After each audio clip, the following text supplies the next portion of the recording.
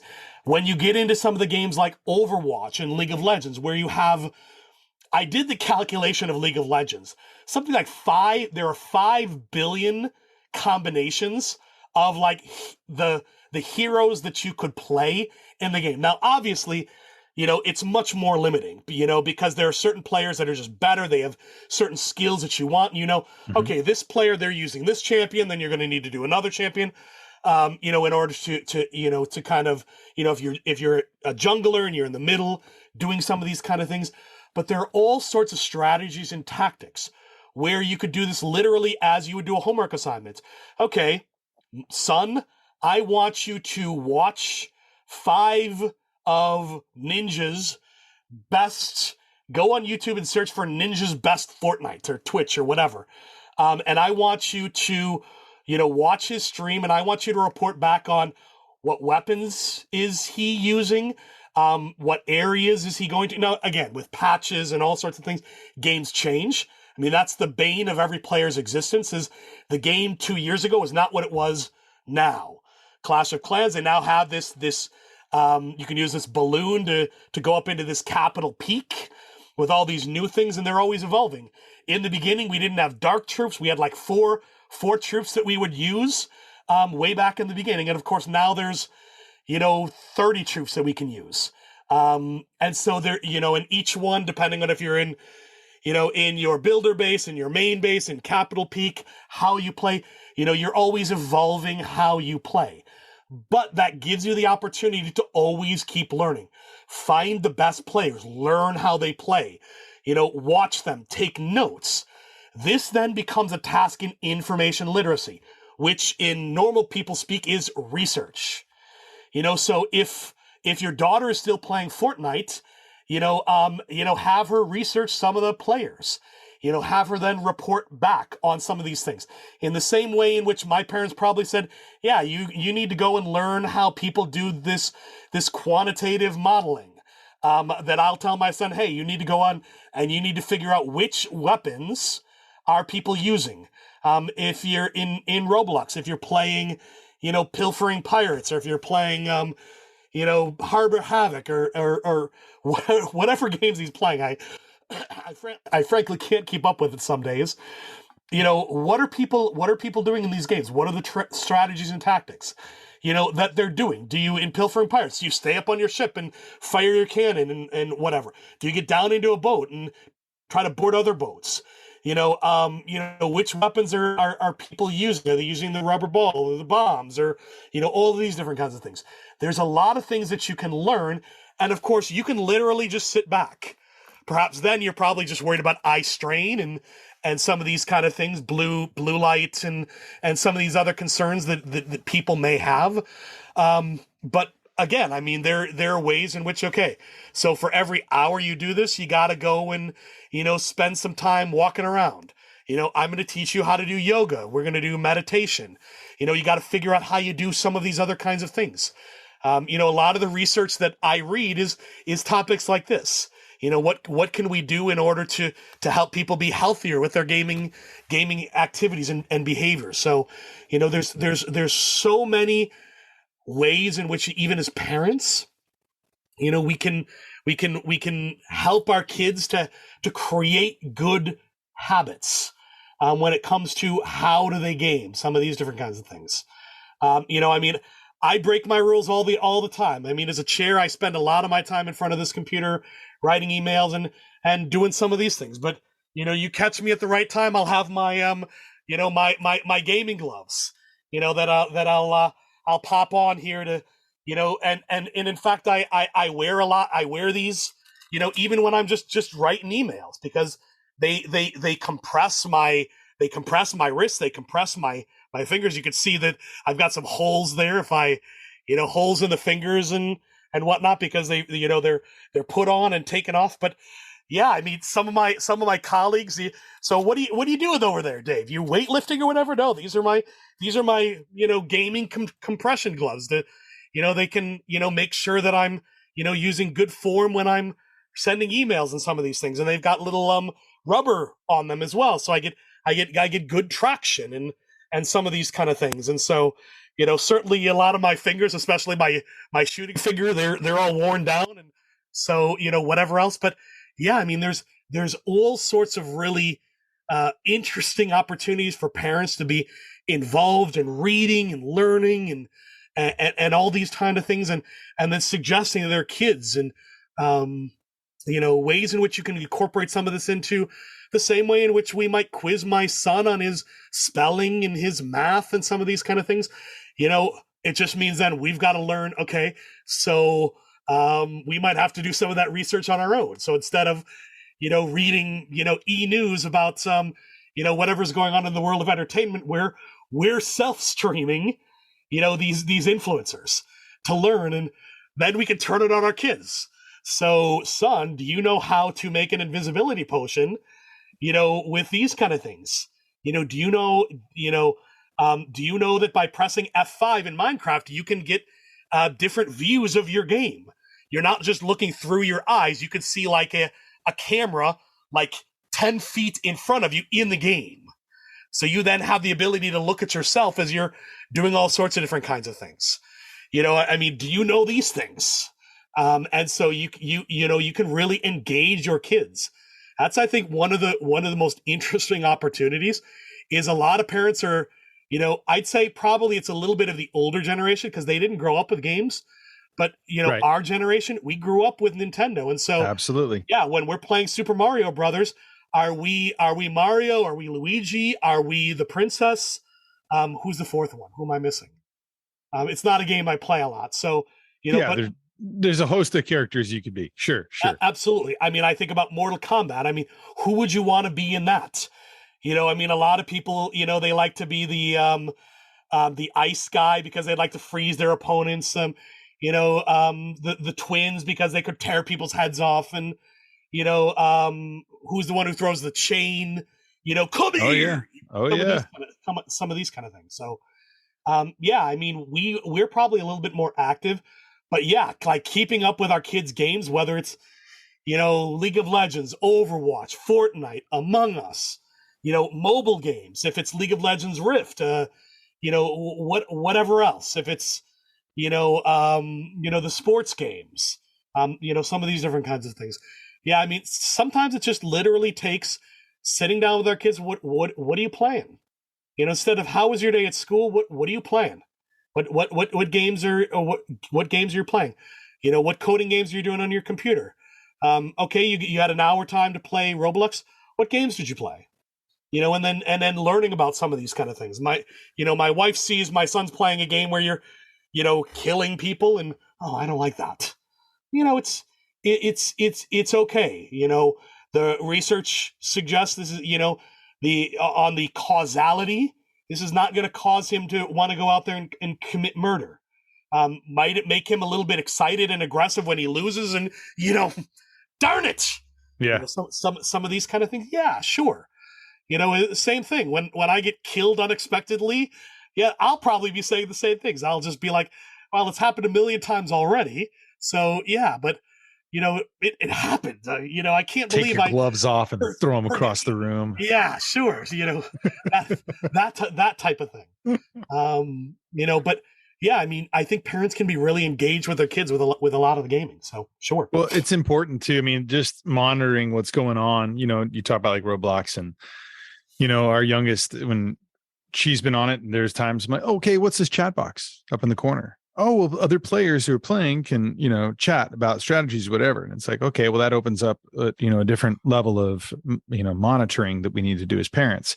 Okay, can we shut down this feature or whatever it is? I think a lot of parents, they're afraid of their kids going off and kind of going in their own rabbit hole and finding, whatever it is, because there's dark corners anywhere in life, right? But in the gaming world, and when you can have interactability with other people who are complete strangers, there's things that maybe, the idea of like YouTube Kids, or there's something that's marketed there for these kids.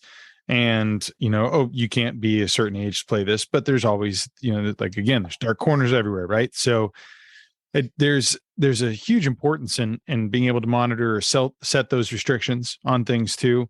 And, playing with your kid, if there's a new game or things too, that, a lot of folks do. I think, when there's certain avenues in games, and maybe not everyone knows Roblox, but there's a series of games you can play within this division. There's a series of games. Well, thousands. worlds of games, right? Exactly. Well, I mean, yeah, it's amazing, like what's there, but you can kind of play anything, and you can play, first person role, you can play team stuff. There's all these things that you probably want to sit down with your kids and see what they are exploring. There's times where we found there's some like really aggressive violence and language in this one particular, game that she was playing within Roblox. And we're like, whoa, okay, that one, that's a little too quick. And, it's like, for a lot of people who listen to the news every single day, you might be hearing things on the news, especially the first 5 to 10 minutes, that are going to be, in my opinion, potentially more damaging than a lot of other things you can find, because we know it's the doom destruction, that all the, things that happen in a day to day that are very glorified, the violence and whatnot. And that's like what people are, here's the next thing that's horrible that happened in your city today. You like, I make sure that that's never going to be played when my kid's around, because I feel like, things that have happened where, I think we can even bring it into this idea of like with, recently with the school shootings here in Texas. Like, I didn't want to have that playing in the background and talk to my kid about that in the last few days of school. And like, so that's like, oh man, it's filtering, interesting, right? You call me Coach Dave.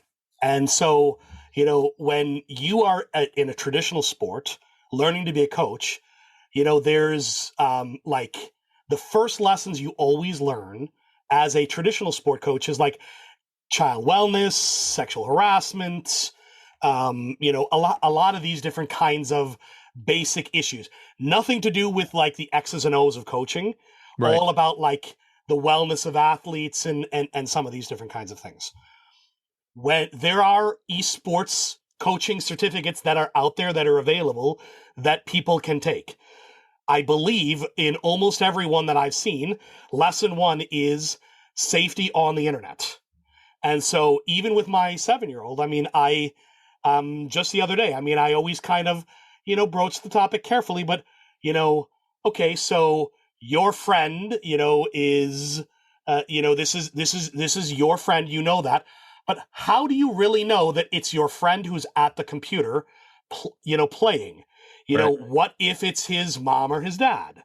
What if it's someone, I use the completely facetious, but what if someone breaks into his house to play Roblox on his account? Yeah.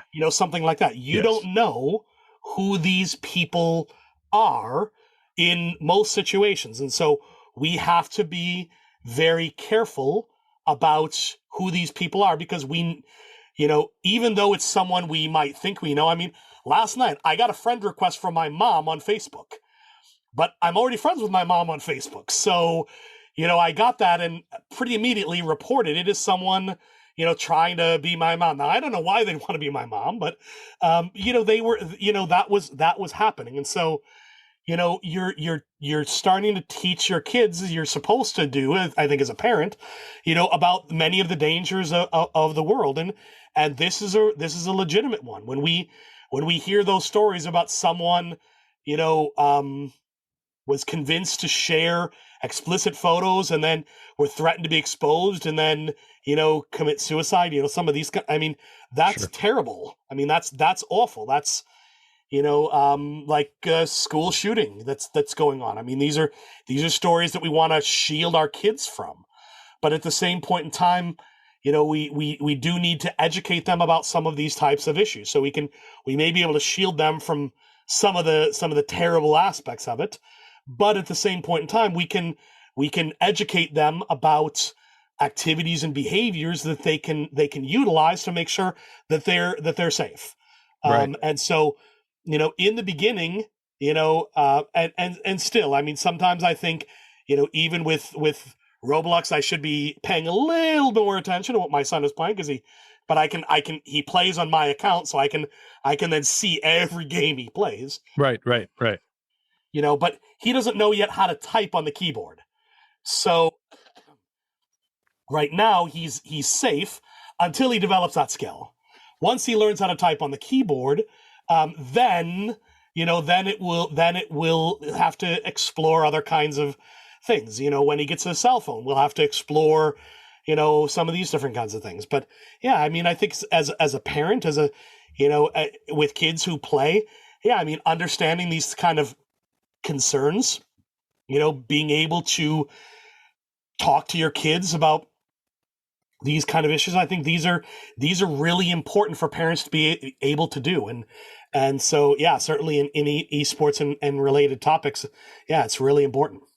It is, man. And, it's knowing when to kind of have those, you're talking about, like, those protective barriers you have. And sometimes they're going to be temporary. You're not going to tell your kids everything about a certain topic, and you have to kind of, like you said, it's a delicate thing too, to be able to bridge those conversations, with everything in life too. But, it's the online gaming, the emergence of something that we didn't have we weren't growing up with it at this level. And now I think, certain people who didn't, they might look at this and it's their hands off. They don't know how to even conceive it. I can conceive it. You can conceive it. We grew up gaming. We played video games, and it wasn't, I mean, I think that it's kind of opposite too.